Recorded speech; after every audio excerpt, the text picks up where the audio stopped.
Seems stoic in the opening half, and he's through here. Bloor for the line. A try to Sean Bloor. It's going to be 12 all at the break. He's been terrific since coming off the bench. Yes, the one positive from last Thursday's game, my man Sean Bloor getting over for his first meat pie. Welcome in to another WestsLife podcast. I'm your host, Josh Barnett. Please give us a follow at WestsLife Pod on Instagram and Twitter. And we are brought to you by Holman Barnes Group, which includes West Ashfield League's best place to watch the game live and loud on Friday as we take on the Knights. We'll preview that game later in the week. At WestsLife Pod on Instagram and Twitter. Check out the link in there if you want to find all our stuff, including our YouTube page. We're back live on the line. It's good to be, I was about to say good to be back in Sydney. That's a lie. It's good to be back on YouTube, live with all our friends and fans and contributing to the game. As much as I did enjoy sitting on the balcony watching the waves roll in on the southern coast of the coral coast of Fiji, but back in cold Sydney, but get to hang out with the fellas and ladies on the live line. So welcome back to everyone on YouTube. If you're not listening or on YouTube at the moment, please go to our YouTube channel and give us a like, subscribe, follow, comment, help us with the algorithm, even if you listen back to this on audio as well. And patreon.com/WestsLife. You guys, if you're listening, have probably about 40 odd minutes to chuck your questions and rants and that sort of thing into the Discord. It's been, Thursday night games kind of roll all the way to Monday. It's more than half a week ago, but as I'll go to you first, did you at least enjoy the weekend, getting the West Tigers torture out of the way early? Yeah, g'day Josh, g'day Rob, g'day listeners. My weekend was all right after the game. I didn't really focus too much on for the footy side of things. I kind of had a bit of a break. Didn't really have much to do with any of it other than watching bits and pieces of games. It was nice seeing the Eels get absolutely walloped on Saturday. Other than that, not a whole lot else happened. I kind of just took it easy, chilled out a little bit. And welcome into Mr. Bashara, looking very sleek, coming in from the red room there. Have you got a haircut, Roberto? It looks a bit... Yeah, I got a replacement haircut and got botched up, but I'm running with it. Looking good. How are you feeling on this Monday evening? Well, firstly, welcome back, Josh. G'day, Aaron. G'day, everyone. I'm good, mate. I've had a great weekend. Just looking forward to discussing this game. I didn't watch a replay. I started watching the AFL at quarter time in the AFL. I flicked it over to the NRL, and then I watched both games simultaneously, one on the phone, one on the TV. But boys put up a fight, I suppose. But as we said last week, where I didn't want this consolation loss stuff going on, but compared to the week before, it was a really good effort. Yeah, a very young squad and plenty to take out of it, I guess. But it's just for the rest of the season is going to be a little bit of what can we take out of it. Hopefully, the St. George Illawarra clash in a few weeks' time. I guess that'll be a big one, trying to avoid the spoon. But this massive road trip across the country or across two countries coming up, it's going to be tough. It's going to be tough, but. Righto, let's go to the Sheensy press to start with. I like how you noticed Rob's haircut, Josh, but you didn't notice mine. You've gone the full... Sorry, you've gone the full buzz cut. Did you join the army? No, not necessarily a buzz cut. Just, I didn't really... I went to somewhere new since I've obviously moved up here, and I didn't really know how to explain what I wanted, so I showed him a picture from a previous haircut on my phone and just rocked with it, so... It is what it is. Looking sleek as. It's a bold choice for the fellows to go short when it's freezing cold outside. But was not done by design, let me tell you. I need one every 3 months, but I did pick up my Mark Hughes Foundation beanie, so I've been using that to keep the no longer a mop covered. Beautiful. Righto, let's get... I did realise this image is actually from previous week, but I promise the quotes are from the Sharks game. Let's start with Sheensy talking about the disallowed try to the West Tigers. We came back, we were in the game. The disallowed try to Tommy was a tough call, I think, so I'll have a look at that. But even the last try, I thought we did enough to stop that on the corner. And then you've got the one with, I'll question the double movement thing too. You can bounce, but you can't extend the ball. You can bounce into the in goal, but he bounced there and then he reached out. To me, that's not a try. But still, again, I'll take that up with the referees. But look, we had 1.5 training sessions. I've had lost the 5'8" in the first training session, and Will Smith came in and filled in. We've had 2 drop out of last week and 1 suspension, 1 training session come out. And I thought they've handled themselves with a bit of pride. And saying that, they're still disappointed in the fact that we lost the game. As Graham Annesley came out today and backed and did his little presser and actually backed the decision for Tommy to allow no try, it was a bit of a heartbreaker because Sharks literally went the other way. It was a 12-point turnaround, essentially game over from that point on. Absolutely heartbreaking. I don't know, for me, I feel like it's a tough one because I don't think Tommy Tele ever had separation from the ball. I don't think he actually knocked it on into Nicho Hynes. And Graham Annesley said today that if Nicho Hynes' arm wasn't there, then Tommy Tele drops it. But I don't think he does. I think just his arm actually just happens to touch the ball as Tommy Tele's catching it. But it's a tough one, as.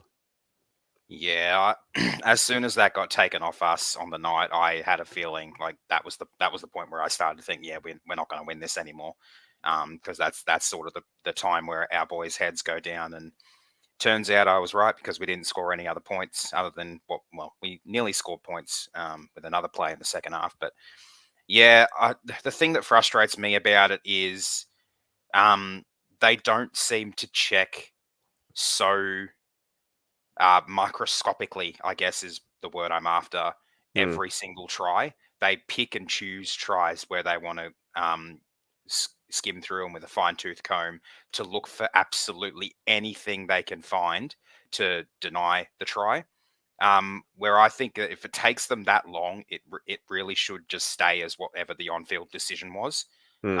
Because the job of the bunker is not to disprove a decision that's been made on the field. The job of the bunker is to prove that like the decision was correct, I guess. I'm probably not explaining this the way I want to, but the thing for me is if they're going to slow down tries like that, then they need to do it with every single try, not pick and choose what tries suit them. There's so many contests where you could say that was knocked on, or that was like offside or whatever, and they do it so laboriously, so slowly. It takes them so damn long to pick through every skerrick of information about a try, and that's what frustrates me. And by that logic, there should have been multiple tries that the Sharks scored, like their first one that was off a double movement where there was also a knock-on / forward pass in the lead up to it. And we can't forget the Sharks' final try as well, where it was at very least grounded on the touching goal line. Yeah, totally agree. As Rob, were your thoughts on the Talau no try? I haven't rewatched it, Josh. Basically, it comes down to, in my opinion, if Talau had a grip on the ball, it's a try. If Talau didn't have a grip on the ball and he was pressing the ball against Hynes to maintain possession, then it's a no try. I thought he grabbed it with 2 hands, took one hand off it and still had a grip, like all the players do when they have one hand on a grip and they go down and score a try. So I thought it was a try. Look, more importantly, before that, Wakeham had put in a really good kick for Kapoa and we botched that, and that might have got us to 18 all as well. But the thing, as Aaron's mentioned, if that is a no try, to Tom Talau, then that last try to Katoa, I mean, it's basically the same thing. I mean, Buller's got his hands on the ball. So, like, if the ball's touched Buller, saying there wasn't a little bobble there before he grounded it. The double movement to Qatar at the beginning of the game, like the first try they scored, that was awful. I don't know how that was allowed. I even mentioned something in the Discord chat that's Nick a double. Hines, wasn't it? No, it was Katoa's first try. So in the first half, the one that Aaron's just mentioned down the right. Yeah. He got tackled short of the line and definitely made an intentional movement to get the ball over the try line. And even though Cronulla had dominated the game early, we had made a bit of a stand to show up and play footy. And when it was 0-0 after 12 minutes, and when Cronulla got a penalty on our line, they took a penalty goal. That was basically an admission, bloody hell, these West Tigers have showed up. They're going to give us a game. We better take the points while on offer and just put some scoreboard pressure on them. So I just thought it was harsh that the Katoa try was allowed. I don't really care about the Talau one. If he didn't have a grip, it's no try. But I actually thought he had a grip on it. So I don't know. I haven't rewatched it, mate. So if they've come out and said no try, it's no try. But we don't seem to get calls at the best of times. So and we're not a good enough team to be copying the wrong end of 50-50 calls or any calls for that matter. And let's face it, like Tim Sheens is right. We were depleted, and I had a look at the round one team this year, and basically, if you look at that whole back line from 1 to 7, Tom Talau is the only starter from that back line. That's crazy. Like, don't get me wrong, Buller has earned his spot and will stay there. Toa has earned his spot and will stay there, but these weren't in our first choices at the start of the year. So it's a completely different looking back line. Yeah, we're proud of the effort, but all the things I said last week, proud of the effort, can't get upset about anything, but, I don't want to be glorifying 24-point losses. That's the reality of it. And we were at this stage a couple of years ago with, like I said last week, Madge teams try hard, but we keep losing. Effort's there, we keep losing. Effort shouldn't be, 1 week on, 1 week off, guys. Effort should be a requisite to anything. Every game there should be effort, there should be intensity, there should be pride in the jersey, all that sort of stuff. And we saw it Thursday night. I'm not disappointed, but I wasn't expecting to win. But yeah, it's just the life of the Tigers fan, mate. That's it. We just got to accept. Absolutely. What you posted? I don't know if it was necessarily a quote, Josh, but in our group chat, you posted. Annesley says if Hines' arm wasn't there, he knocks it on. And to me, that's just saying he's making an assumption. He's made this decision or this analysis of the referee's decision based on an assumption, because if he's used the word if, then that's obviously an assumption that's been made. And refereeing is not, I don't think it's something to be done on assumption. And if you're making decisions off assumptions, then I think that brings into the game a really, really big grey area, and that's going to cause some issues. The other thing too, Aaron, is it's gone up as a try. I think when there's any type of doubt, why doesn't the attacking team get the benefit of the doubt like we're meant to get? As I said, I haven't rewatched it. If someone can assure me that Talau didn't have a grip on the ball, then I'll accept it. Because if he hasn't got control of the ball, it's no try every day of the week. But I actually thought he had a grip on it.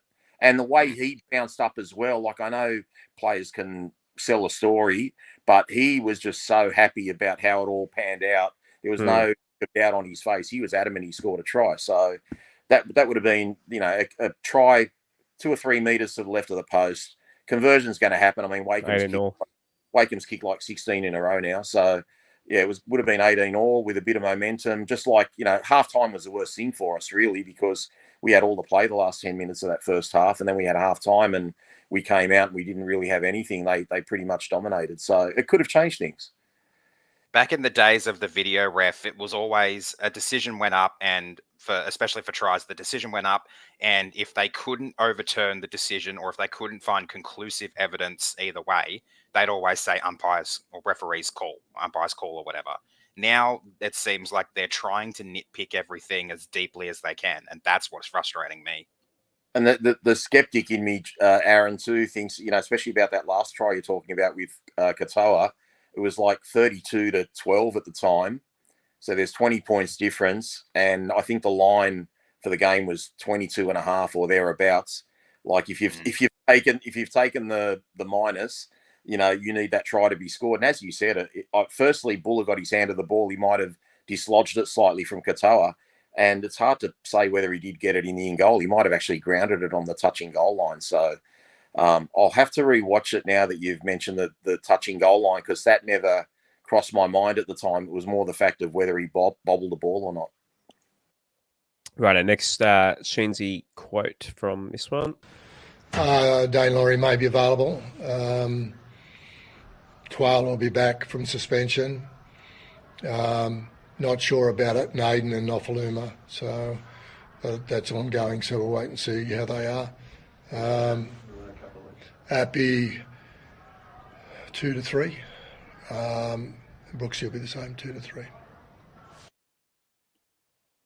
So still a while off being full strength. So next couple of games as looking like be without Appy and Brooksy as well. So a real uphill battle if it wasn't already. And still no mention of Charlie Staines as well, and how he's going with his recovery from his emergency operation back in April, I think it was. We might have forgotten about him. We haven't got like an article, like the injury report article from the club in a few weeks, so hopefully we get one of those soon, and that might shed some light on some of those other players who've copped some injuries. But yeah, we copped a few in the lead up to the game on Thursday, and I think all scoreline and everything aside, it was a really admirable performance. It could have been so much worse, could have been better. But the fact of the matter is we didn't get beat by 74, and we were level at halftime, and there was a lot more pride in the jersey this week than there was literally 5 days before that game. Here's Sheensy mentioning they got asked about Tommy Talau making a mid-season move. For the rest of the year? No, I know nothing. I know nothing about what's going on there at the moment. There's been talk, but there's nothing. There's nothing been said to me anyway. Rob, what do you take from that comment from Sheensy? I read into that as if he's a little bit pissed off that he's being kept out of the loop with things and things happening behind his back. Am I reading too much into that? Perhaps, but I mean, being the head coach, I mean, he should be in the loop, shouldn't he? So that's my point. As much as I'm not a fan of his, that they've all got to be on the same page. So I don't know what's going on there. I thought Talau was actually officially signed 3 months ago. He was only signed a week or two ago. So who knows? I mean, what do we get out of it by getting rid of him? If there's some sort of financial compensation or a swap or something like that, then obviously you'd do it. But we got rid of Joe Offengawi without compensation. I mean, it just depends. Are we going to try some other players in his place? We may as well. There's no point playing. I will say this. I've been a really heavy critic of Talau. That's his second good game this year. He had a really good game against Canberra, and he had a really good game last Thursday night. But, I mean, he has one good game and then 2 shockers. So I don't know what version of Talau we're going to get every week, but he had a great game the other night. On to our friends at West Ashfield / Holman Barnes Group. So they got a promo going on this week. So you have a chance to win $222,000 in cash with their winter cold cash promotion. That's on all July at West Ashfield. They draw every Thursday night from 6:30 p.m. You swipe daily. I assume that means swipe your membership cards to accumulate tickets into this draw. So don't miss this week's major jackpot of $40,000. For more information, I head Friday night, boys, to West Ashfield to watch the game. Have a swipe at this. But for more information, visit holmanbarnesgroup.com.au. Holman Barnes Group, bringing people together. Right, on to the news, and the Fainu brother saga rolls on. The latest, this was a couple of days ago now, but the Mole is reporting the Dolphins are the favourites for, I can't remember their first names, have slipped off my mind. But Rob, have you heard anything in regards to these fellas, or do you think this is a bit of their management trying to squeeze a bit more dollars out of us? I spoke to their manager last Wednesday. I don't know what I can say and what I can't say. He just seemed a little bit. I don't know whether he's trying to feed me stuff that I'd repeat on the podcast or whatever, but nothing wrong with our offer. Nothing wrong with he's definitely spoken to Wayne Bennett. They were meeting with Gus Gould, I think, on Thursday, and I believe he was meeting with Lee last Saturday morning again. And yeah, like we're probably the last choice at the moment. His words were basically that, look, I've got two young blokes. You know, I've got one bloke who's a superstar. I want him to go to a club with a vision, and he's not really crazy about the vision that we seem to have. So I don't know if that's 100% true. I've just got to take him at his word. Maybe he's a bit butthurt that we rejected Schuster, because apparently Schuster was a done deal and it was rejected by Sheens and Marshall. So yeah, and that's the thing. So I think it just sounds to me that Sheens, Marshall, Lee, Justin, Fulton, they're not all on the same page at the club, and they really need to sit down in a room together and just sort out, how it's all going to be done. I mean, this whole look, I get why. I said it last week or the week before. I get why Lee went and poached Fulton. Obviously, our biggest problem for the last, probably almost near our beginning of our existence is actually recruiting really good talent. And when we were sitting on 0 wins, they probably lost faith in the plan that they had, and they went, behind everyone's back to a degree and went and got Fulton. But what they should have done was probably consulted with the coaching staff and said, this is what we're doing, whether you like it or not. And, are we all on board or not? Because it just seems that there is disharmony there. Not just seems, I've even got it from the other side. I've heard Benji's not 100% happy. So, and that's not to do with Sheens or anything. That's to do with just this whole saga with Fulton. He's disappointed. He wanted to keep Luke Brooks. He thought Luke Brooks he's made into a better player, which, let's face it, he has. But he also thinks we should have made more of a play for him, and that offer that we made was out of his control. So there's just a lot of issues right now with our recruitment, retention, and we effectively don't have a class halfback as such for next year. So it's just, I don't know how this is going to pan out. I don't know if this is just a play to just sort of, make us, how do I say it? Just, for me to say something so that we do something different. I don't think it's a monetary thing, guys. Apparently our monetary offer is really good for these kids. It's just about whether they come to the club or not. That's all. But I just think we've got to be a little bit smarter, guys, in how we do things. So it's hard, man, because the player managers have got a lot of pull. I mean, you can see it with Isaac Moses at Manly. Like, if you'd have told them they were going to have Seabold as coach, Aaron Woods as lock forward, and Luke Brooks as their 5'8" at the beginning of last year, you would have been scoffed at. So I just think the player managers have a lot of pull. For me personally, the fact that Sheens and Benji knocked back Schuster on the actual just Josh Schuster, nothing else, I'm 100% for that. I don't think Schuster's the right guy. I think he's a lazy player defensively, and we dodged a bullet. But if you said to me, I've got no halfback, and we don't know what this Fainu's really like. Is he going to be that next superstar? We heard all that about Luke Brooks. But if he's going to be that next best great halfback and we really, really wanted him, then you've probably got to play the game a bit and say, you know what, for the sake of our club, for the sake of moving forward, let's get Schuster if it means we're going to get these kids. And then in a year or two, we can always offload Schuster if he's not that person. But I support the fact that they knocked back Schuster. I've got no problem with it, but I just feel now like it seems because we're knocking back Schuster, it's like, well, what are we doing? Because, it's perceived that why would we want to offer Luke Brooks a contract when Luke Brooks has been a losing halfback who's never played semi-finals? Okay, so it comes back on what is our plan as a club.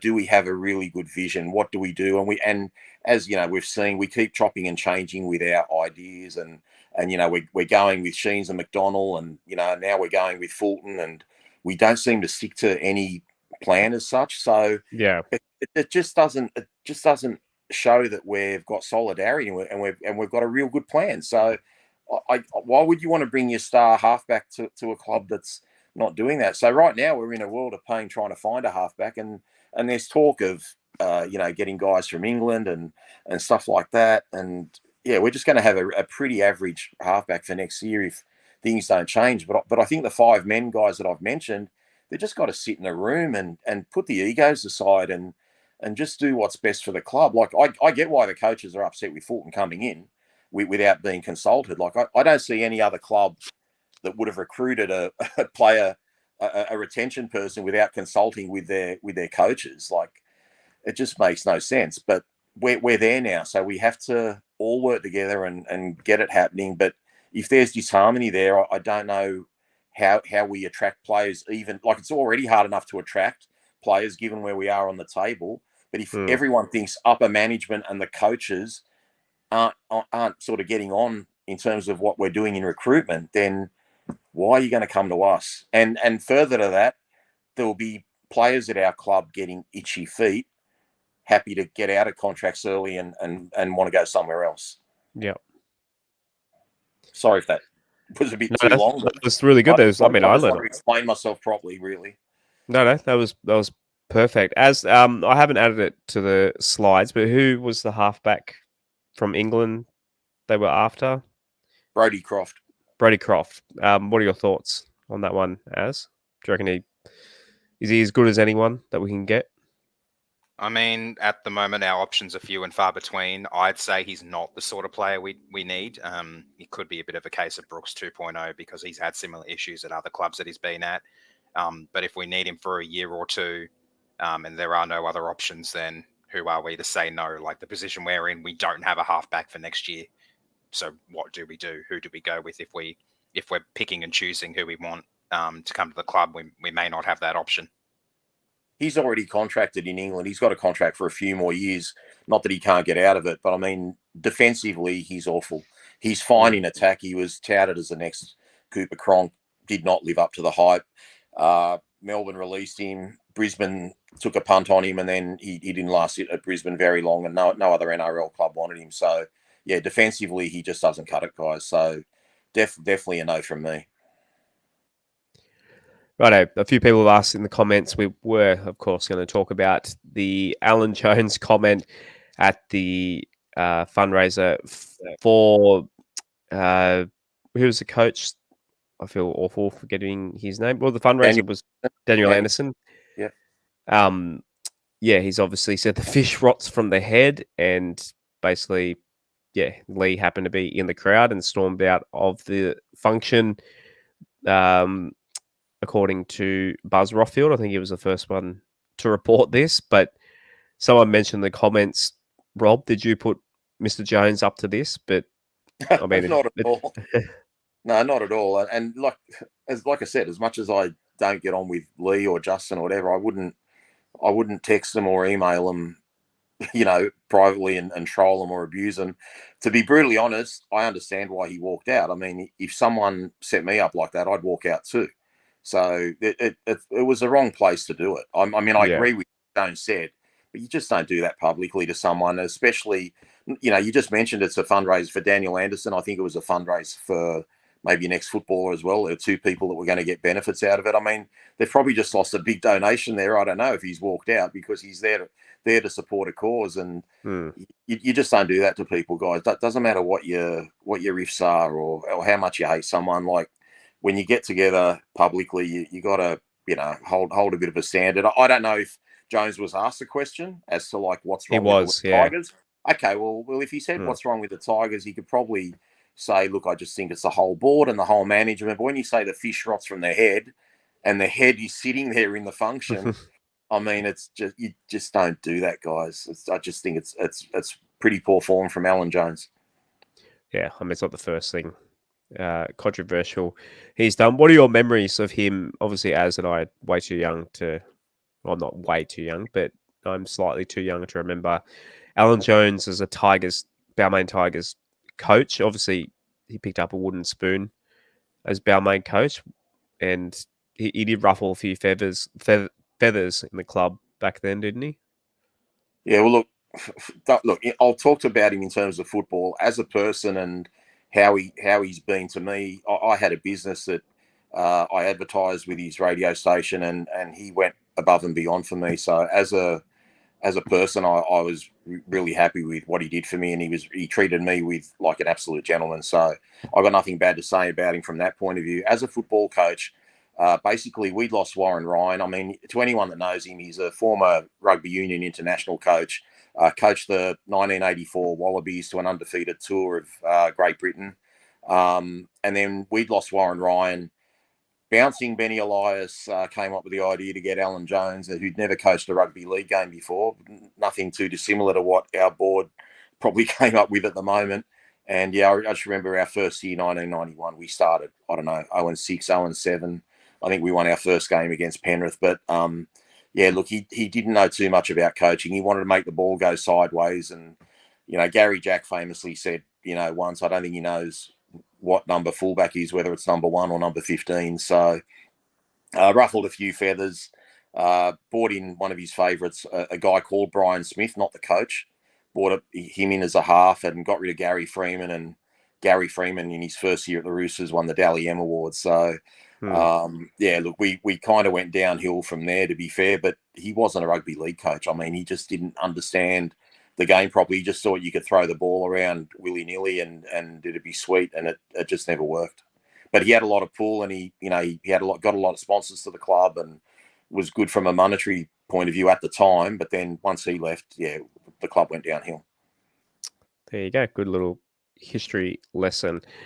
Righto, let's get into the game, even though it feels like a lifetime ago. So 36-12, lost to the Sharkies in this one. A few stats. As anything on this screen there that kind of stands out for you? I mean, statistically, we're right up there again, another game where statistically, yeah, we were in the fight, but just not on the scoreboard. Yeah, possession, obviously, we were fairly close in possession, 52 to 48% in favour of the Sharks there. Completion rate wasn't too bad. We made a few errors at crucial times, and they cost us, which they always tend to do. So 78% there isn't too bad, but could be better. Run meters, despite the possession difference and the difference in runs, we were completely outgunned in the forwards by the looks of those numbers. I think that's probably one of the first times, other than the Cowboys game 2 weeks ago, where we've been both outgunned on the scoreboard and in the stats, particularly with the meters from our forwards. But I will say as well, the Sharks' backs do a lot of good running with the ball out of their end, and that they got us a lot more than we got them in that area on Thursday night. Yeah. What are your thoughts on this one, Rob? On the game in general, look, I thought we competed really hard. When it was 12-0, I mean, even though that first try was a double movement, I think it could have been, the score could have been a hell of a lot worse. Did not see points really coming from anyone. I thought, in terms of attack, Will Smith's sort of sideways running and threw a couple of nice cutout balls. In attack, he was really good, but he's atrocious defensively, like just doesn't want to put his body behind the line. But in attack, he actually sparked a bit. And the fact that he ran sideways and when he had players in motion, he was quite creative. So, hopefully Dane Laurie watched a bit of that and maybe can take a bit of what Will Smith did in attack, but can just get his body behind and defend some players. But look, Sean Bloor played great in the middle. I thought his stint was fantastic. And to upset you a little bit, I actually think Alex Seyfarth was even better than Sean Bloor. They were both out off the bench. Oh, look, Alex Seyfarth, the first thing he did when he came on the ball, he basically had a license it seemed like he had a license to just offload the ball. It was like, if you get tackled with the ball, you're going to get shot dead. So he just threw the ball around as soon as he got offloaded. He actually put Sean through for that. He did. It was his assist, yeah. Yeah, it was a beautiful short ball. So I thought Alex Seyfarth, who I've always said most of the year, he's quite bland, he doesn't offer anything, etc., etc. He had an absolute blinder. So look, I thought both those guys were good. De Silva was good in his little stint off the bench, came up with a nice intercept, which probably should have led to a sin bin. I thought we were a little bit stiff there. Who else played well? Look, Jareen Buller, like he's just. I know we've harped on about him a lot, but again, the other night we spoke about the Katoa try at the end of the game, how he puts his body on the line. Even when Talakai got his second try, which was in the second half, I mean, he grounded the ball, but Buller just tackles him and tries to get underneath him, and he just never gives up. Like, I know he's got some spark in attack, but he's going to be the best defensive fullback in the game. He's always there. We've mentioned, his earlier stuff he's done on Nathan Cleary and Ravalawa, 2 tackles on Ravalawa. Like, has he really actually made a bad attempt in a try-saving situation? Because I actually can't remember one. So we've got an absolute gem in terms of the defensive fullback there, and the kid can attack as well. So Jareen Buller just continues to impress. I still feel Tupu's down on confidence and form. He was looking really good about 6 weeks ago. He's gone a little bit backwards. Talau had a great game. But look, we'll go through all the players individually. But yeah, I just think if we'd have got to 18 all, if Kapoa grounds that ball instead of looking at where the fullback was going and Wakem makes a conversion, I think we might have gone right down to the wire. But it didn't end up deserving a 36-12 finish. I just thought we were much better than that. Yeah, 100%. Some of our stats leaders, so for tackles, Johnny Bateman, 49 tackles, none missed. Jakey Simpkin had 35, Fanel Pole 36, and Alex Clemmer 34. Tackle bust, Jareen Buller had 4, and he led run meters with 158, which is actually quite low. He had a run of 200 plus for a while there as Jareen Buller. So yeah, he did. He was meter eater, but yeah, a little bit down on production. But when you get less ball, when you make silly errors, you didn't really get as much of a chance this week. Yeah. Post-contact meters was Clemo with 46, and the only line breaks were from Tommy Talau and my guy Sean Bloor, obviously, for his meat pie there. Obviously, yeah, my guy Sean Bloor getting, I can't believe literally the first home game I miss in however long, and Sean Bloor scores a try. I was watching the game on my phone, so and I was on a bit of a delay, and the app notifications from the West Tigers, obviously, when it tells you who scored and convert and whatever, I was getting those about 30 seconds before I was watching it on the 9 Now app through a VPN or something. I saw Sean Bloor it popped down. There was still 2 tackles before the actual try. And I was just like, so I actually was watching it knowing it was coming. And I was, I was watching it in bed with the wife asleep, because obviously 2 hours ahead, it was like 11 o'clock at night. Fist pumping and trying not to wake her up. So, but what a moment. Great moment for my guy, Sean Bloor. I sent him a message after the game, said, I'm devo that I missed it, but I'm sure there'll be plenty more to come from that. So he liked that. So fingers crossed. Josh, I was sitting quite calmly watching the game, not getting my hopes up, and I said I'm not going to get worked up over this game. But when Sean went over, I jumped off the lounge and kind of went a bit crazy. I was really happy for him because he's copped a lot of undeserved criticism, and he had a blinder the other night. So well done to Sean. Give the man a fucking contract, Pascoe, already. Jesus Christ, do not let him walk out of this club. He's been our best player at least top 3 best players, last 4 or 5 games? Don't let another talk. He's been told to look elsewhere, mate. Well, he was a few weeks ago, and I heard that he actually had the opportunity to switch clubs mid-season and chose not to. So maybe, just maybe, they will see the light. And for what I know, he hasn't signed anything yet elsewhere. So fingers crossed they lock it. I think he wants to remain loyal to the club, even though the turkeys at the freaking top don't. Apparently Sheensy doesn't rate him, so it's actually not. It's probably been unfair to Pascoe and Lee somewhat. But right. Apparently, I don't rate Sheens anyway, so we're even. That's fine.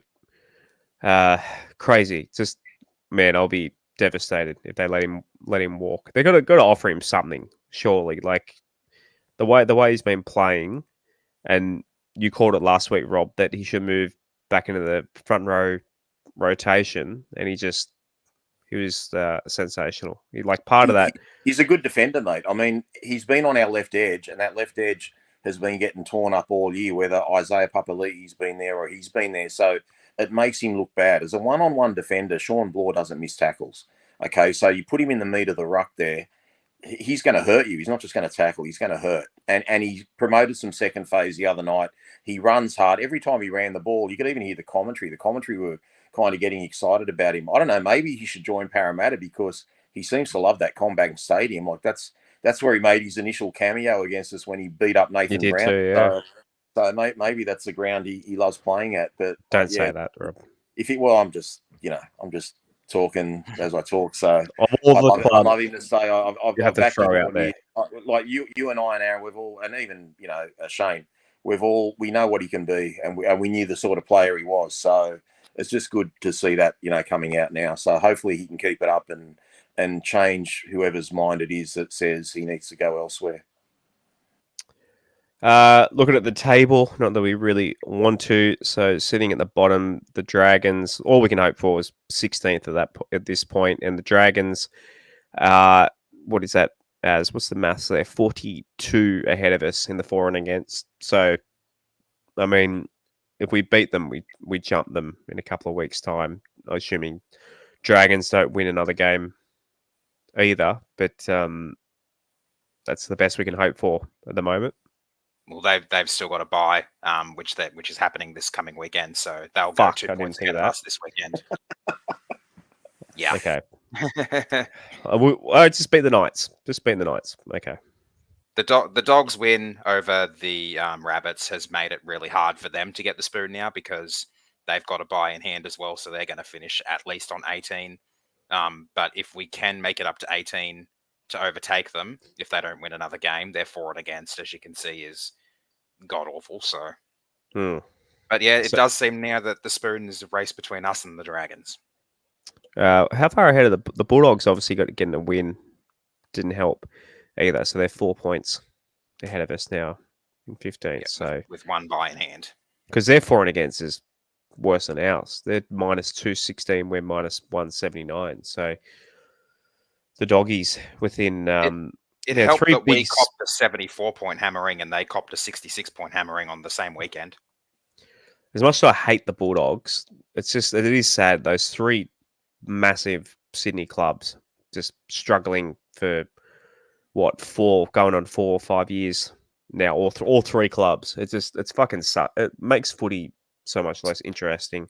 I know I'm being a biased Sydney person with that take, but I don't know, the footy, it just doesn't feel the same without Tigers, Dragons. And if you think about the best seasons, like 2010, 2011, even 2005, like those mid-2000s, when the Tigers and Dragons and Bulldogs were good teams, I think footy was at its peak. But I'm probably being very, very biased with that take.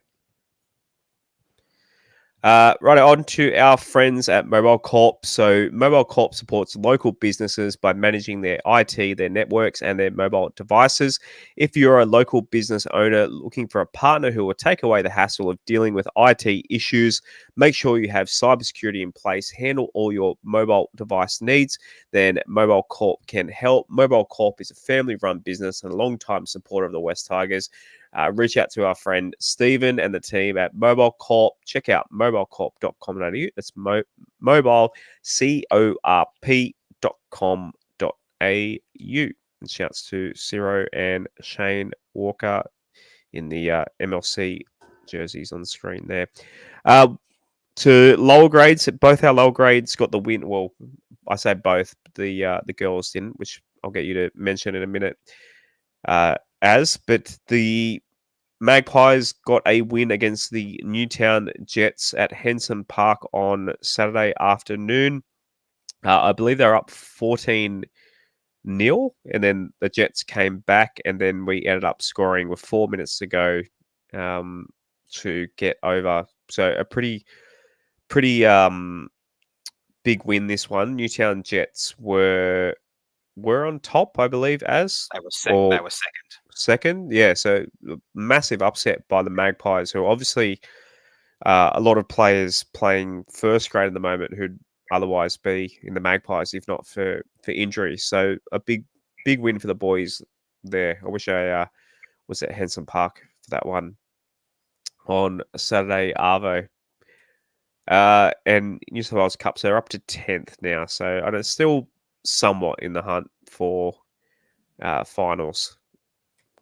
The Cup team. And in Jersey Flegg, the boys had a win on Saturday as well, 24-16 over the Knights up in Maitland. So good on the Jersey Flegg boys getting the win there. They're in 10th place as well. Yeah, I think it's pretty close to Jersey Flegg, isn't it? We're at 18 points and 6 places on 21. So I think there's still a chance. It's still a chance to get the Flegg boys into the finals as well. So good, at least some bit of success across the club. As the girls in their first trial, though, they didn't get the dub, unfortunately. No, they didn't. So at PointsBet on Saturday afternoon, the girls went down to the Sharks 22-0.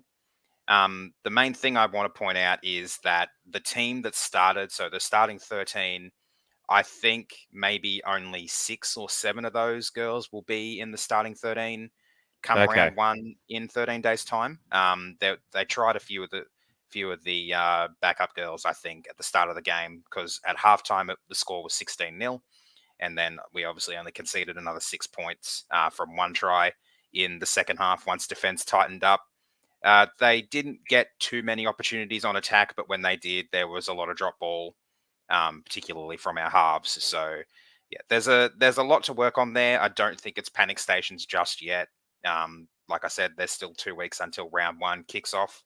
And speaking of round 1, for anyone who's interested, tickets are on sale. Our first game as an NRLW team is on the 23rd of July at 12 p.m. at CommBank, an away game against the Para Eels. What day of the week's that? Saturday? Sunday. Beautiful. Sunny. It's a standalone game. There's no NRL or anything on before or after it, as far as I'm aware. That weekend, I'm pretty sure the Eels are up in Townsville, so there's definitely no overlap with their men's team there. So, yeah. And where are our men's team that week? That's Thursday against the Dragons, I believe. Okay. So Wollongong for the boys on Thursday. Yeah, might head along to that one. Support the girls there. Right on to player ratings. So as do you want to read these out? I've got a little bit. I have come home with a little bit of a flu and trying to mute myself and not cough and sneeze at the moment. Do you want to go through the player ratings for me? No worries. All right, so Jareem got a 6.9, Asu got a 3.5, Toa 5.2, Talau 3.4, Junior Tupou 4.9, Will Smith 5.3, and Brandon Wakeham 4.9. Stefano and Jake Simpkin both got 5.8, David Clemmer with 6.2, Isaiah Papali'i with 7.7, Johnny Bateman 6.3, Fanua Pole 5.7, Talon De Silva 5.7, highest score of the night, Sean Bloor off the bench 7.9. I didn't vote in this, I promise. I didn't. That's just how the people voted. 6.6 for Alex Seyfarth and 6.4 for Atasi James. Tim Sheen's 4.0. Rob, I'll be honest, not as many votes in this one. So any low or super high votes kind of skewed numbers a little bit. So there are a few numbers in there that are a bit unfair. I saw Jason reckons Tommy Talau's 3.4 is a bit harsh. That's very harsh. Very, very harsh. And I think if Alex Seyfarth can only score in the sixes, then there's an issue there, because I thought he was really, really good. Yeah, I can accept. I actually think Jareen Buller should be higher as well. I don't know what they expect from Jareen Buller. Just trying to focus in on looking at those others. Hard to see these numbers properly. Wakeham's a bit low. I mean, Wakeham organised things, I thought, quite well. If Kapoa dives on that ball, we're thinking, what a great kick. Probably no one remembers that kick. I mean, don't forget he's basically surrounded by his New South Wales Cup teammates from the start of the year. So it's not like he had much to work with. So, yeah, I just think some of it's a bit harsh, but, I mean, like I said, we're pretty frustrated at the moment. So some of these marks might have some previous games in the back of their mind when it comes to voting, in my opinion. I just checked the numbers. Tommy Talau actually got a 6.1. So obviously forgot to update his number there. I believe that 3.4 is from last week. So he did actually get a 6.1, Tommy Talau. Okay, well, yeah, that's more like it, I suppose. Look, I actually think Stafford Toa, like we said last week, we were worried about. I actually thought maybe Kapoa and Toa would swap, if you remember me saying that in the preview, because Talakai's a big body, and poor old Stafford Toa, he couldn't handle Talakai. Talakai was too big, too strong for him. So maybe we should have done a swap there. I feel sorry for Kapoa. I'm not a fan of his, but the blokes play second row, centre, wing, left side, right side. I don't know how he's supposed to play well, to be honest. He really shouldn't have been on the wing at all. And it cost us in the end too. Atazi James on debut, he 6.4 there. He's a big lad, as I thought he looked pretty impressive for his first crack at NRL. Yeah, I thought he was quite solid as well. He didn't shy away from anything defensively. He put his body on the line there and made some good hard runs. Kid has a bit of a bright future ahead of him if he can string some game time together. Unfortunately for him, he probably drops out of the team in this next team list that'll drop tomorrow, because Twal comes back in and most likely takes that spot. But yeah, I have to wait and see. But I think, for a debut, it was quite a solid performance. Rob, do you think Pole moving back to, you called this, Pole back to 13 in the middle was a right call? 100% right call. Getting the two Bateman and Papali'i back to where they needed to be. Look, we just had to sort out our defence back to how it was. I mean, obviously leaking 36 points isn't great, especially when you consider Nico Hines only kicked 4 out of 8, so it could have been much higher. But yeah, we've got to get our defence right. We can't, as a club, just keep having, we not that we've had many, but if it got to the point where we were getting 50 put on us every week, I mean, it's just already disheartening. We don't need further pain on us. So again, as we said in the preview, I felt like this team was picked, the best possible team to pick to make it a respectable scoreline. I don't think we're doing the right thing in terms of trying, certain players. Like, we haven't given Riley a go. We haven't given some other players a go. But again, James got to start. Will Smith got to start. So we got to see what they can do and what they can't do. And I agree with Aaron. I mean, it was a solid debut from James. I wouldn't say it wasn't like, wowee, but it was good. And, it was his debut. So can't expect too much. But he certainly got the size, and frame to look like he can do a job. Righto, some of your best comments. So if you haven't contributed to the player voting, so you can drop a comment, and I pick the best ones to read out each week. Chris said, scoreline didn't reflect the effort, players playing out of position and so deep in the halves now, it's a joke. Rubber the green and some ref howlers sorted we win that game. David said, no thoughts on the game because nothing changes when nothing changes. On a side note, love your work, lads, and through your potty, I've become even more in love with this club. Weird, I know. Yep, that is a little bit weird to fall more in love with this club, but no, we appreciate the compliment, David. Listening to your passion validates my passion as a long-time supporting fan to know people like you share my passion, and most of the times my thoughts on the club is fantastic. Better times ahead once we clear the deadbeats in power. So, yeah, thanks for that, David. Kenny said, I don't understand what the coaching staff have been doing all year. We have zero structure and fuck all variation in the red zone. It's simply hit ups and catch and pass. The only tries we've scored, there seem to be from individual efforts or pure arse. Yardage has been good for the majority of the season, but the last few weeks have been ordinary, to say the least. You'd expect the team to gradually look better throughout the year, but we've got arguably worse. That's from Kenny. I disagree about our tries though, Josh. Those 2 tries weren't just one up sort of. It was a nice short ball from Seyfarth to Bloor, and it was a good cutout pass from Will Smith to Talau. So yeah. I mean, in general, I agree with that for most of the season, but not the 2 tries the other night were pretty good. And I will say, like, it's a bit hard for our team to perform as well as we did at the start of the season, when the team we had at the start of the season isn't the team we have now with all the injuries we've got. Yeah, injuries are going to be injuries are an excuse. Like, we have, what's the amount of dollars on the sideline for our team at the moment? About $4 million, you reckon? Close to it. Adam Appy. I mean, Brooks is $1 million on his own on the back end. Yeah. Appy's probably Noffa's like $5. Yeah, Noffa's about $550 as well. Okay, and might be more. And what are who else is missing? Naden. I mean, Adam. Is there anyone else? Staines. Who's sorry? Staines. Okay, not so. Okay, well, probably around $3 million. I can be close to $4 million once you total it all up.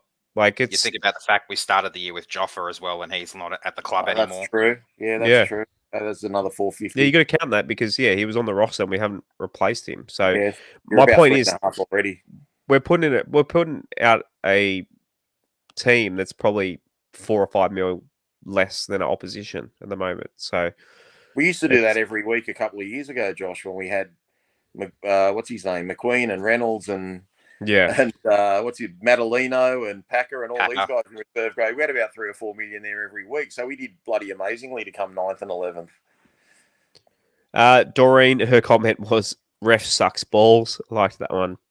Doreen, definitely. Nice. Craig M said, "I showed some pride when down 12-0. Easily was thinking, crap, here we go again. Game changed on the Talau no try call. Thought it was probably correct. Sharks went down the other end and scored, even though should have been our ball from Hines knocking it on first. I know we're missing Brooks and Appy, but geez, our attack, and particularly in the opposition 20, is crap. We do nothing with it. We move the ball far too slow, and we hardly get repeat sets. All the bravado from Sheens and Lee in pre-season saying we are going to be an amazing attacking team, yet to still see it. One good thing, though, don't need sleeping tablets to fall asleep anymore. Watching our attack in the opposition 20, that does the trick. Now, that's from Craig. Chris Locke says, more work on our kick and chase timing is like chalk and cheese all season. Our catches are constantly under pressure while our opponents are under none. 100%. Whenever a ball goes in the air, we just do fuck all with it, and the opposition seems to score a lot from it. Well, that Ramian try, Ramian actually knocks the ball forward, but no one's there to contest the ball. So he actually gets his own knock on back in the air and nullifies it and dives over and scores. So if anyone was going for that ball, all it had to do was touch one of our guys, and it's our ball and a turnover. So yeah, I agree with that. We're terrible. These are the little 1%ers that you do. Going back to a couple of comments ago, what are we teaching them at training? And that's Tom Talau, and that's his side of the field. Like, that's someone that's been there most of the year. So who knows? Kim Ranger said, like to see Smith get another go. Like the new guy, James, and Blore had a blinder. Surely they have to re-sign him. Some tough calls went against us, but much improved effort. Righto, on to Patreon. Have the Patreon guys got anything for us this week? Let me have a quick look. Anything to add before we put a lid on this game, Az? Not really. It's just a little disappointing that some teams in the media in particular get given the leniency of having star players out, like spine players, and no one really bats an eye when it's us that has the spine players out, like when it's the good teams. And they lose, it's all sunshine and rainbows, because don't worry, they'll be better once those players come back. But for us, it's just how crap we are. That's a fair point, Aaron. When you consider that Para got towelled up and they were missing Gutherson and Moses, it shows you how important they are, because I actually thought Para, especially early in the game, they looked quite solid and they were trying hard, but New Zealand really found them out. And who the Rabbits were missing as well. Cody Walker. The Rabbits were missing 6 players. Like, even though we all tipped South, I kind of said last week, get on Canterbury with a head start, because it's just too hard to perform without your 6 best players, and that's what they were missing. Sorry, one last cough. Sorry, I had to mute myself. One last cough there. No Patreon questions, but Shane Colett, our Benji Marshall tier he did have a rant that he sent through. He said, the players put in a decent effort last Thursday, but I'm now of similar opinion to Rob. Whether we win, lose, or draw, who gives a shit? I don't want to hate on the players as the effort is there most weeks. A lot of these kids are nowhere near ready for first grade, but have been promoted due to our lack of depth. Again, I blame those two morons at the top.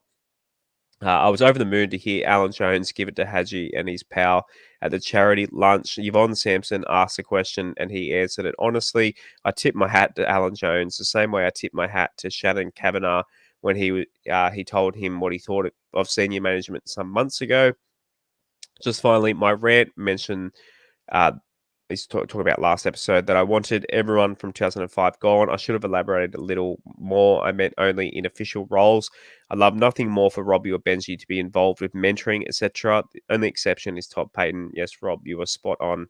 I would love nothing more to have him back at the club. But why would Todd Payton want to come back? They're starting to find their straps now, the Cowboys. Yeah.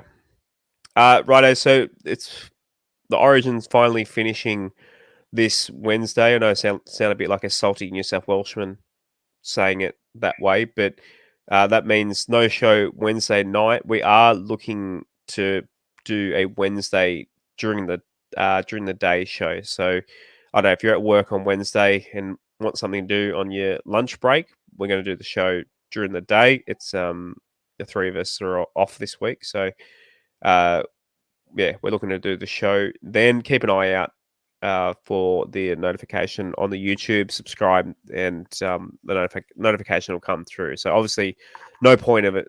I'm actually heading to Origin. I'm going to put myself through that and manage to score free tickets. But what about you boys? Are you looking forward to the Dead Rubber on Wednesday night? Yes and no. I really do think it's going to be James Tedesco's last rep game.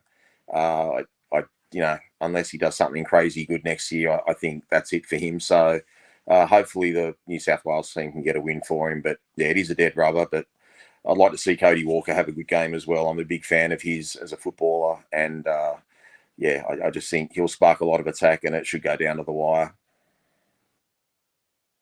Righto, so yeah, we'll preview the Knights game, Friday night's game against the Knights in that episode. So join us then, fellas. It's good to be back on the stream, and thank you to all our dozens and dozens of listeners or / viewers that joined us tonight. It's great to be back with you all, and thank you for your contributions. Anything else, before we say goodnight to Big Dog? No, that pretty much. Oh, actually, yeah, one thing. Obviously, an announcement came through today. A player or an ex-player of ours who we would all agree didn't have the best career for us. But I thought I'd acknowledge him tonight anyway. Josh Reynolds announced his retirement from the NRL. He's the player who decided to retire so that Toby Sexton could join their squad. Congratulations to Josh on his career, and all the best to him in his retirement. Yeah, absolutely. One of the nicest footballers I've ever met, Josh Reynolds. And I thought that actually before he came to the West Tigers when I met him. I never used to like him, and then I met him. And when anyone who's met him probably agree. He's absolute legend. Such a genuine bloke. Yeah, he's a good guy.